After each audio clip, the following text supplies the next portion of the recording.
Shamane might have a lot more value than I thought before. Let's go ahead and jump in and take a look at this.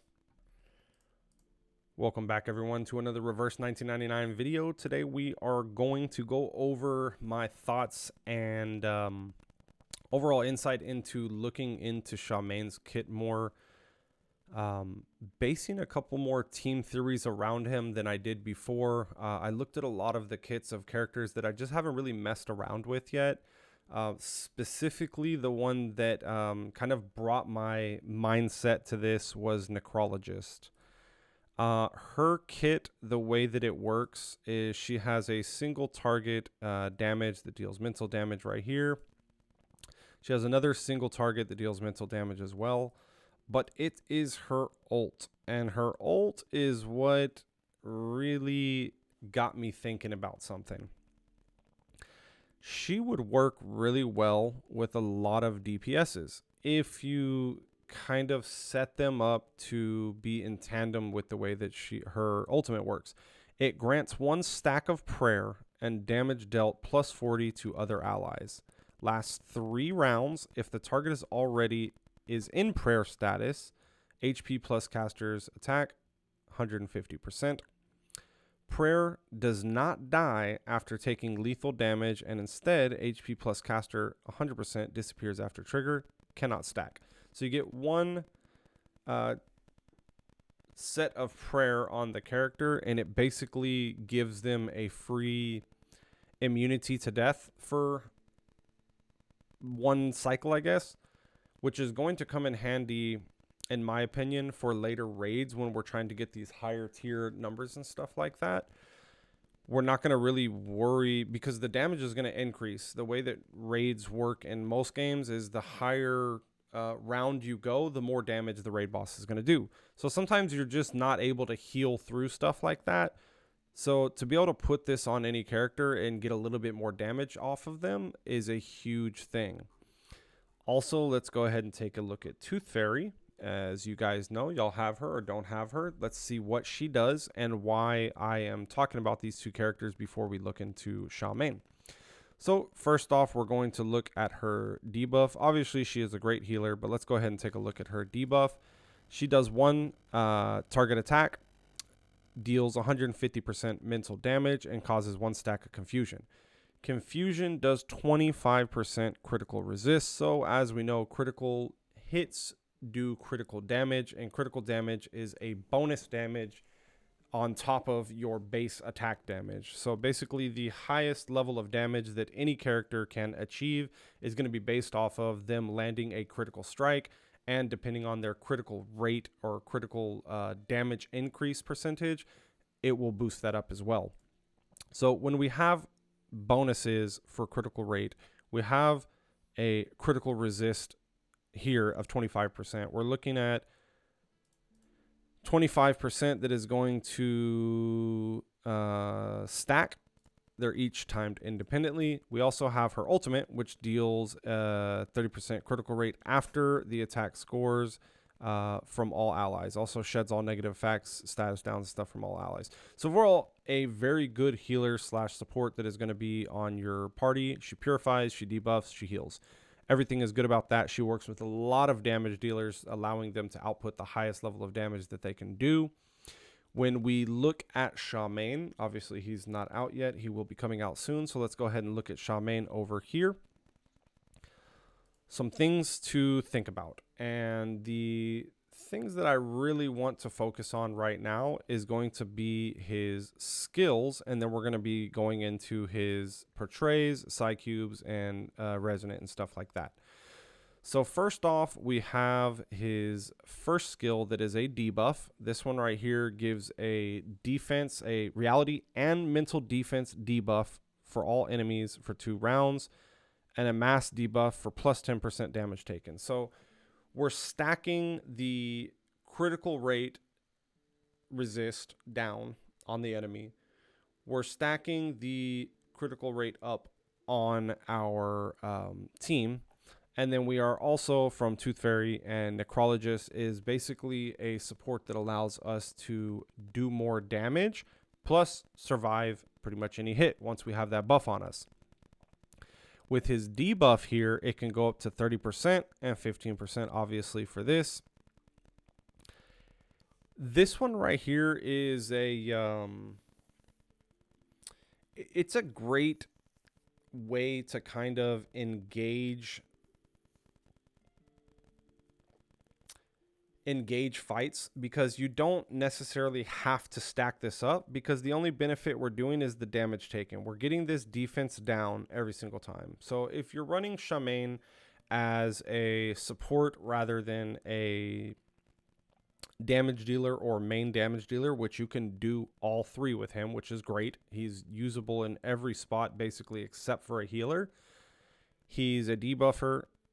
He also does great damage as a secondary, and then obviously depending on the Psychube and other characters that you have around him, you can straight up use him as a main DPS. And that's why I'm saying he has so much value, is because he doesn't just fill one single role, where a lot of characters, they will just be inside one role and they're stuck to that. They have no inherent value outside of their role. You can't run them as a main without having to sacrifice just being able to clear certain content with them. So yeah, his Spirit Medium gives the debuff, and then we have his Apprentice's Dance, which gives us the damage. This one right here, there's no reason to use this at one stack. Like, just straight up, just don't waste it. There's no reason to do it one stack. You get the benefit once you get Nature's Blessing right here at stack 2 and stack 3. Obviously, stack 3 gives you a big ass jump of damage, but skill 1 star 1 incantation is not worth using. Sorry, I'm jumbling my words. Nature's Blessing is the buff that we get from this. After casting the ultimate, spend up to 5 stacks of this status. Spend all 5 stacks if less than 5, and gain equal number of Moxie.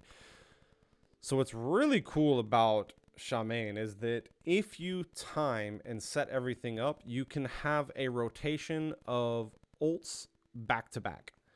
And that just allows for a huge output of damage on a lot of bosses and raid bosses and stuff like that in the future, or clearing content where the Beast Afflatus is just stronger against the enemies. Before we get to his ultimate, let's go ahead and take a look at what his inheritance does. So for each stats down status, the target attack enjoys a +8 and 24%. So the cool thing is, what I wanted to kind of look at right here is we have a stats down from her. We also have the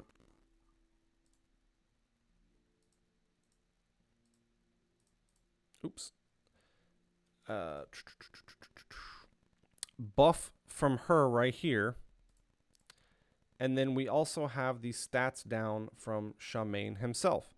So on this one, we're giving the stats down, and that's 2 plus Tooth Fairy is another 1. So that's 3 right there. We're sitting at 3 stacks down just right off the bat with that. So we're getting a maximum of 24 right off rip. So that's the max that we can do. We already have 3 stats down on their head with just 2 characters, plus a bonus coming from Necrologist on her buff.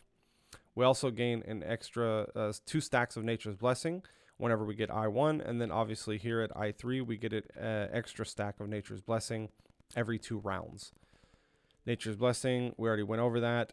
We know what it does. So with this combination that I was thinking is that you're setting Shamane up in a way to where he is already max benefited from the Nature's Blessing within 1 turn.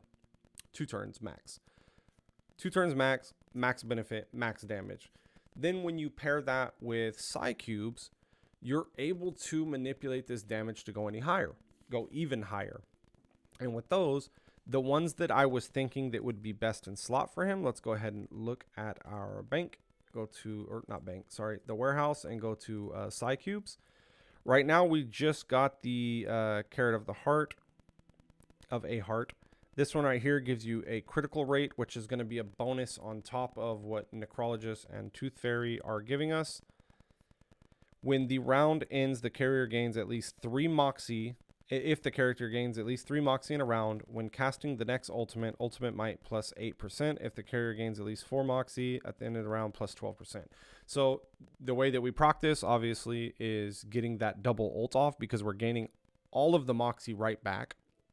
So you just get that 12% increased damage pretty much instantly with Shamane using this. It's 100% its best in slot for him. You're also getting the critical rate plus 12%, which is a huge amount to have on top of everything else that we are adding on top of him. The great thing about Shamane is that you can go into his resonant and you can have 2 different ways. One, you can just go straight critical rate, critical damage, or you can go damage and health. A lot of characters have these 2 setups as well. With him, he already is sustaining pretty good with the way that his kit works and his inherent value of like defense, HP, and damage, along with Necrologist, just straight up making him invulnerable until like a Tooth Fairy heal and buff like that. But along with that one, we can also use Luxurious Leisure is also another one with the Ultimate Might, since we are going to be double tapping ults all the time with him. And this one just gives you, after the carrier casts a single target ultimate, damage dealt increases by 5%. This effect is stackable up to 3 times. So let's go ahead, and that's an extra bonus. This one right here is not going to give us that, but it will give us the just straight up Ultimate Might from the regular stats right here. We're not going to get it from the actual amplification part of it. So we are missing out on this, but it has an inherent 18% on top of the bonuses that he's getting already from his Nature's Blessing and everything like that, doing the 2 times. So we got 20% critical rate here. We got another set of critical rate from the Carrot of the Heart. Let's go back to it. Another 12%. So we are at, let's do the math real quick. That's 38%. Plus we have Tooth Fairy giving the bonus, which is going to put us around negative 25% on their head. That's critical resist. So that probably comes to like a bonus of 9 or 11 on top of the 38. So that's 47 already. Plus right here gives a 30%. So that's 77%. And then his just inherent critical rate, we'll have to see what that is when he's released on global, if they don't change anything from the resonant and everything like that. So he's almost getting 100% critical rate with the way that this team sets up. And the great thing is that he's going to be usable for other damage dealers and other characters that are coming out in the future. He's not just going to fall off after 1.3 because we have 1.6 coming, 1.4 coming, 1.5 coming, and stuff like that. He is valuable for the long run. The last thing that we need to look at is his portray. Is he someone that requires some investment? And to that, I say yes and no. A P0 Shamane is perfectly good enough with the right people around him and the right Psychube equipped to him to do the right amount of damage in both slots as a secondary or a primary. Because we have this Psychube right here, it is even more of a bonus to him. And because we have access to Tooth Fairy, we have access to Necrologist, we have access to other units where he can benefit them, like a Melania or a Centurion, he's going to do pretty well. Is he 100% worth pulling for? Well, let's take a look at that. We have the knowledge of what characters are coming out in the future. Is he going to be usable for her? No, absolutely not. She's not. 37 is not going to be usable with him whatsoever. We have Centurion that he's usable with. We have, let me just look at hers again. Okay, so we have her that he's usable with, like as an off character. We have, let's find her real quick. We have Sweetheart that he's usable with. And the last person is Melania. We have Melania that he's usable with, and obviously Medicine Pocket with any of the Beast characters. So if you have any of these 6 stars already, or 5 stars that we went over and stuff like that, he adds value to that team, your Beast team. If you didn't pull for Melania and you don't have Centurion, then you can use him as your main beast DPS. Is he going to do higher damage than them? No, absolutely not. But the way his kit works will allow him to output more damage, not higher numbers. So it's a return in a different way. But anyways, guys, let me know what y'all think.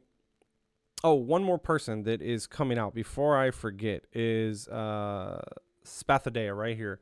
She is going to be someone that will benefit from him as well. She's a burst damage DPS burn, and the way that her kit works, he will actually benefit her as a support. We'll go more into her in depth and everything like that once she's getting closer to coming out. But we have, what, 12 more days? Where are we at with him? He is coming out in, 12 more days. Shamane is coming out, and then we will have this bad boy ready to go. 100% I'm going to be pulling for him. Like I told you guys, I'd like to get one copy of every character. The only person that I might just straight up skip right now is going to be 37. I'm just not interested in that follow-up synergy. Especially with what we have right now, I'd like to spend as little money as possible, so that way I can go ahead and grab everyone and actually showcase everyone. That way we can have a good continuation of the channel. That way you guys can have a little bit of everything on here. But let me know what you guys think about Shamane. Are you going to be pulling for him, or are you going to be skipping for him? Are you going to be using him in a DPS role, or a support role, or a secondary DPS role? Anyways, y'all, thank y'all so much for watching. Please hit that subscribe button if you haven't already. Y'all know the drill. Peace, love, and happiness, and I'll see y'all in the next one.